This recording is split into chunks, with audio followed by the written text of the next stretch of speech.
Happy? Yeah. Good evening, guys. Welcome to this week's Raw and Uncut. We're going to talk about how to stay motivated.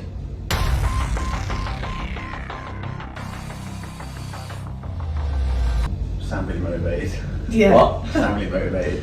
Who's motivated? You sound motivated. Do I?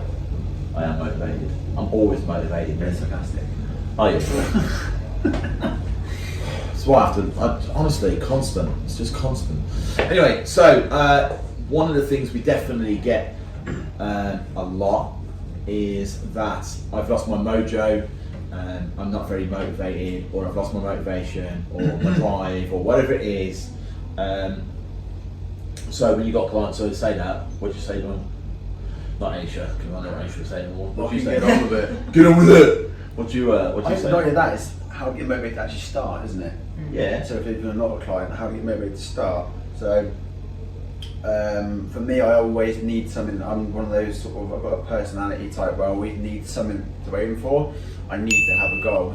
Otherwise I just sort of plateau along. Honestly. So I have a session, and I might do my food, hit and miss a little bit. But if I have something, I have a goal, it's sort of, that's my goal. So it could be, if you're sat watching this and you want to be a size 10 or 12 for a bloke, if you want to fit in a size pair of 32 jeans, that's the goal, isn't it? So you set a process to that goal by saying, right, I'm going to try and hit 2 sessions a week. If you can't go to the gym, I'm going to try and increase my activity throughout the week by walking more, or Yeah. I'm going to start tracking my food every single day. That's a process to it. But you've got to have, for me, I have to have a goal. Certain people don't need goals, but I'd always need a goal. I think people set themselves goals aren't really realistic to them. I think To they start want quick fixes, don't they? Then they Yeah. do it, get really disheartened, and think, oh fuck, I ain't doing it anymore. There's no such thing as quick fixes, but there's definitely shortcuts. Yeah. Yeah. But I think you need to have a specific goal, like a short-term one, and a medium and a long-term. So in the long sort of future, what do you want to aim for? People always look for a shortcut. Yeah. Everyone does. I do as well sometimes. You try Yeah, and we all look want for shortcuts. shortcuts. Yeah. If you want to save for a house, you try and look for a shortcut, trying to earn more money, don't you? Yeah. You usually see people selling Avon or something like that. Yeah. Avon? Huh? That's what Chris is doing now, selling Avon. Or like Tupperware. Remember the Tupperware parties? I don't remember them, mate, no. Around summer's parties. I remember being upstairs and Mum did like a Tupperware party downstairs, and everyone like, it's basically an excuse to get pissed, isn't it? Yeah. That's what it is. Tupperware. Anyway. I play with plastic. Yeah. So I think for me, if I'm speaking to a client who says they've lost their motivation, it's not usually that they've lost their motivation. They've just, everything's become a bit same. Well, no direction. Yeah, and it's become a bit same. So maybe, and again, like Aysha said, sometimes they eat the same food every day because they don't, they know they get a result that way, so they eat the same food every way. And after 2 weeks doing that, I've lost my motivation. You haven't lost your motivation. You just don't want to get up and having like 3 meals of the same boring food every day. It's generally, I don't think there's such like willpower. Right? People go, oh, I haven't got any willpower. I don't think willpower exists. I think it's just it's a phrase. There's no such thing as willpower. You either want to do it or you don't. And if you don't want to do it, you have to look at why you don't want to do it. Is it purely because you just don't want to do it? Then that's good. But if it's like, well, actually, my diet's boring, my training's boring, the gym's boring, then it's not that you've lost your motivation. You just don't like what you're doing. I think it's also your environment, isn't it? Yeah. So your environment can dictate your results. So if you've got a poor environment you're in, whether that be the gym you're in, or the home life you're in, or the relationship you're in, if your environment's wrong, you've sort of already failed. Yeah. That can be a demotivator in itself. I think you see a lot of this in the gym, like say a woman comes in, she's overweight, she loses a lot of weight, when her husband doesn't really like it, does he? You should like it. No, he should like it, but then he feels like, do you know what I mean? We actually see that quite a lot. It's quite negative. We see that quite a lot. You see it in men quite a lot. Yeah, you see it in men quite a lot. Maybe Yeah. when they get a bit of shake. And the business gets, well, pissed off, a bit jealous maybe. I think when it comes to getting fitter, whether that's just want to be healthier, lose weight, gain weight, whatever it is you're looking to do, it's exactly like Aysha said. You just have to set weekly tasks. What are you going to achieve in that week? What are you going to achieve in week 2? What are you going to achieve in week 3? Like Chris said, have an ultimate goal, have an ultimate aim. So maybe you're going on holiday and you think, actually, my holiday's, October. then work towards it. You know, don't think like I've got to go on a crazy diet till October. Just do week 1, week 2, week 3. I'll tell you what came up this week. Actually, we were talking about. One of my clients in my group, they were talking about what everybody does, like, you know, what's a good alternative, and we were talking about alternative sugars. So I'm kind of skipping it forward a bit. We're talking about alternative sugars, and then people were saying, well, there's stevia, and like, you can have things with stevia in it, and agave syrup, and all these kind of, you know, healthier sugars. And so I said, well, what's that about? And I said, well, you know, when you're baking at home, if you want to make yourself something nice, looking for an alternative sugar, you know, because people still want sweet tooth. Doesn't make it lower calorie. Yeah, to make, you know, to reduce, you know, they're trying to. But I just said to him, I said, well, what's going to happen? I said, why not just have a cheesecake? Why not just have regular, but have a slice of it? So I didn't think I could do that. For the whole fucking thing. Like, yeah, absolutely. So I didn't think I could do that. I went, why not? He went, well, because, you know, the sugars and all that. I went, look, mate, what's going to happen is, what happens in most people is, they will go, this one's got lower calories, reduced sugar or whatever, and so instead of having a slice, they have 3. So they still have the calories, they just haven't had the sugar that they were going to have. So nothing's changed. So I just said to him, just have, and it's that, and again, this is why people lose their motivation, because they go so strict so quickly that it just, I'm not having that, can't do that, can't go out, can't see my friends, can't socialise. And it's not that you've lost motivation, you just don't like the lifestyle that you're living. I mean, we've got prime examples of clients that have been sticking to their calories, but they're still enjoying their life, still having beer, still going out enjoying stuff with friends. My story today, Elliot, he's on Absolute Story, you'll find it from yesterday. But I think he had like 4 Stellas, he has it probably every other day. So I don't condone that, but he's got a busy life, he works fucking long hours. But in 4 weeks he's just dropped 10 pounds and he feels incredible for it.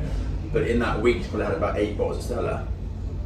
It's just de-stress after work, a couple of bottles of Stella, but he's still getting results from it. I mean, you don't have to cut out everything you enjoy. I'm not saying you have 8 bottles of Stella a week, but absolutely, I think it's just got to. I think it comes from. It's easier if you're doing what you love, isn't it? Yeah. But when you've got people selling bespoke plans, it sort of creates that I must be on a plan. That he got off the internet.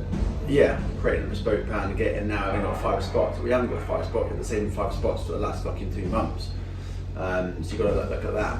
Because they're not going to turn to number 6 and go, oh, we can't take you on. They're going to take, you know, and again, you know, meal plans, it's all crap. At the end of the day, the only time a meal plan is important, we've talked about it several times.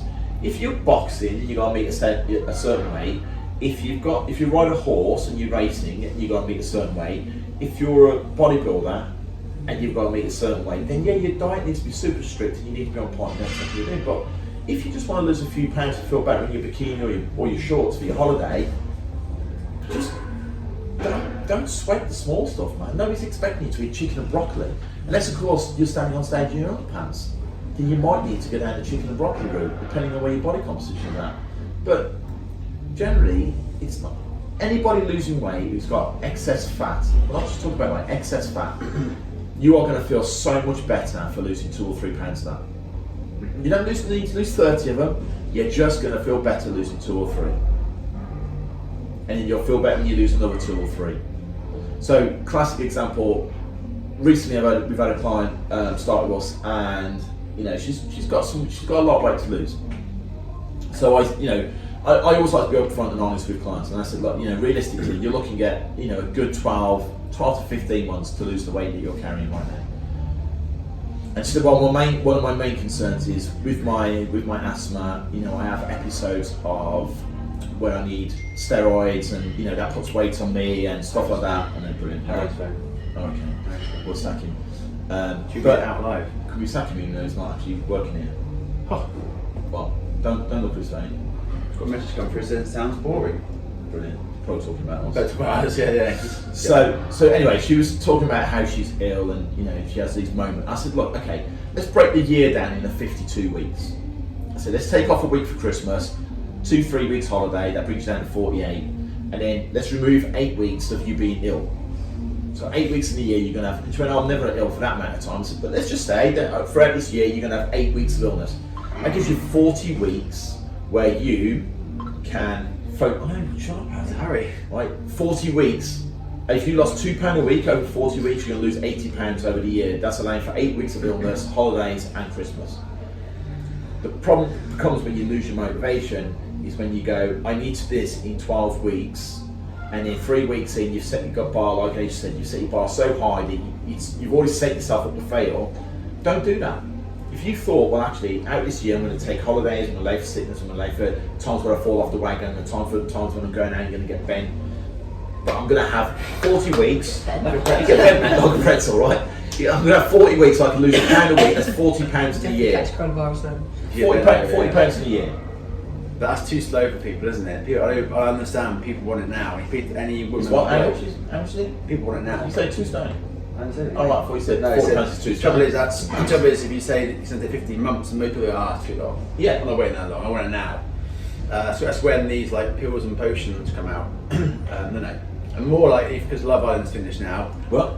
Before Love Island. before they were on Love Island, no one took notice of them. Now they've come out and I've got Love Island 1 million followers. Now they're selling a plan. People trust them, don't they? And it's a quick fix plan. Fucking hell. Turn this phone off, dude, before I lose my shit. Or as we calling Harry and throwing his phone out. So you're not losing motivation. You've not lost your willpower. Jesus, whose phone's that now? That's my Honestly, I'll tell you what. But it's not that. You've just set your goals probably a bit too high for where your situation is right now. If you've got kids and you're holding down a job, and all the stress and all that, and you're having to go to Sainsbury's and there's no toilet roll.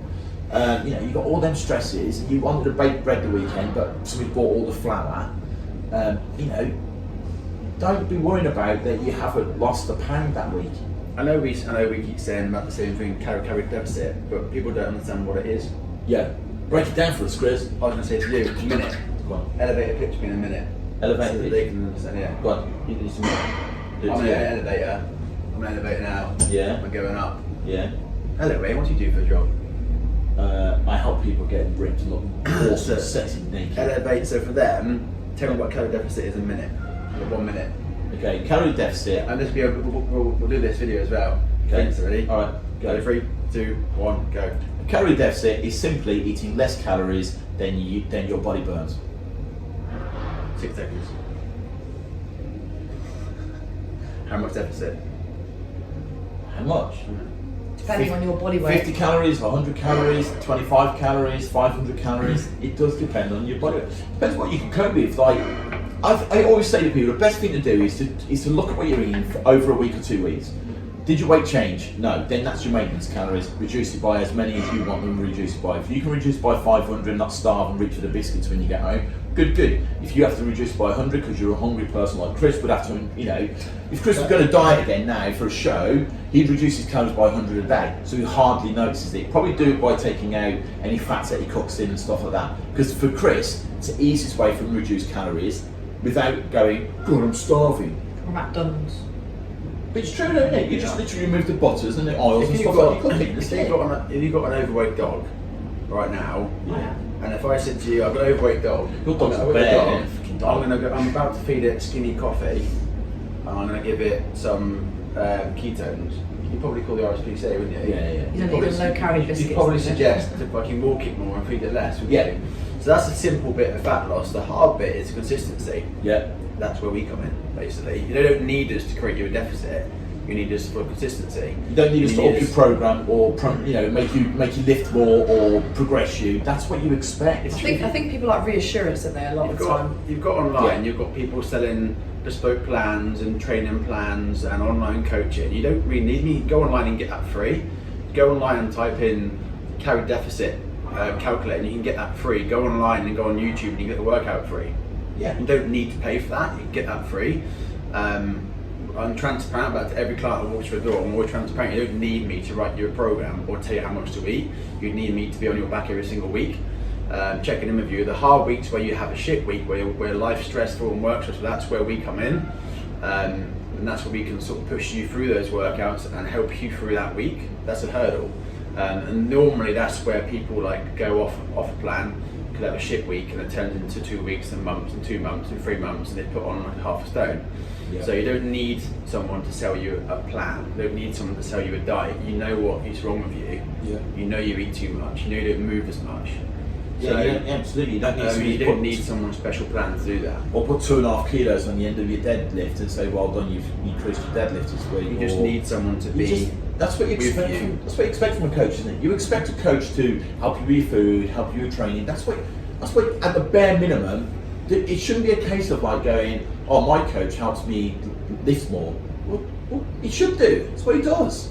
But what your coach should do is when you feel like quitting, that's when your coach is there for you. When life's gone to shit, that's when your coach is there for you. When it's all good, I mean, you know, if everything was good for us, we'd just be like literally training. We'd all be like, we'd have all the time in the world to eat. We'd train. We'd all be fucking ripped to shreds. If it was easy, everyone would be in shape, wouldn't they? Yeah. Yes. If it was easy, there wouldn't be any. There wouldn't be personal training. No. There wouldn't. There wouldn't be no need for it. You know, people have lost that. You know, the difference between a personal trainer and a coach. And a personal trainer, like, you know, they're, you know, counting your reps and going, well done, you know, you're a kilo, you know, you lifted a kilo heavier this week. That's standard.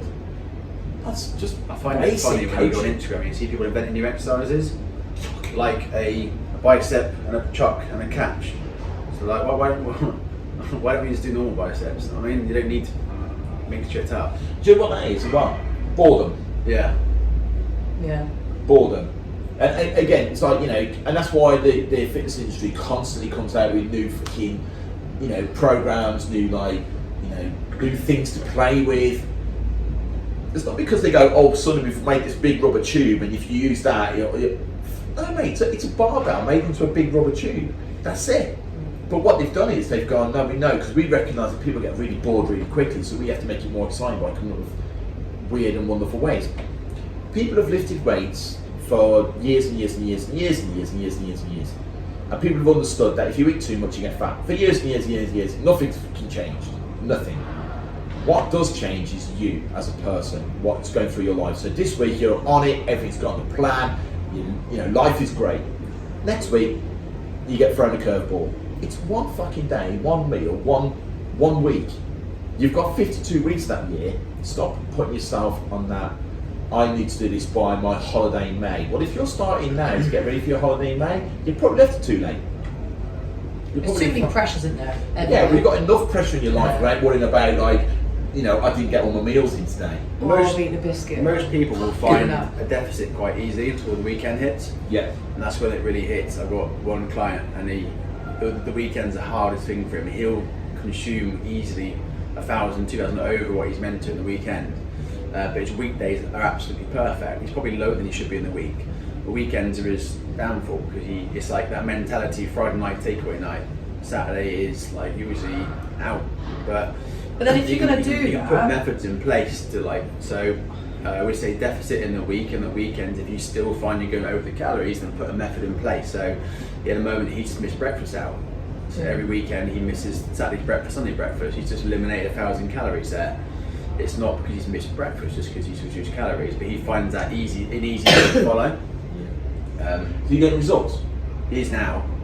But before he was like having a fucking big fry up in the morning. You think twice, that's Saturday and Sunday. Yeah. He's having it because it's habit. It's probably good 2,000 calories. He's having it. He doesn't have it because he's hungry. So you're hungry in the moment? Not really. I just eat a fry up because it's habit. So he's eliminated his fry ups on a Saturday and Sunday. He doesn't miss them. He just has it because it's there. I'd rather stay in bed. You'd rather stay in bed. Yeah, I'm sure he would, man. Yeah. And coffee as well. Like you're having like coffees. Like a client Malcolm, I won't mind me saying his name, but he was drinking like 7, 8 coffees, probably more than that a week. Latte, so it's like a hell of a lot of calories. He eliminates his costas, or has one. He just eliminates 2,000 calories easily out of his week. And again, it's not something you're going to miss, is it? No. You know, like say, if you drink only have 3 of them, you know what I mean? It's all good, isn't it? Cool. We'll put the email list underneath the video. What we're going to do, guys, I'm going to get Shelby to put our text number. So if you have any questions and you don't want to ask with emailing us, you want to text your questions over. The text number is underneath my fingers now, magically. Boom. So just text us your questions. And you know, the nice thing is we all see that, and then you know you can get an instant reply to anything you're struggling with. So yeah, thanks us. To the bit. See you soon. Have a great weekend.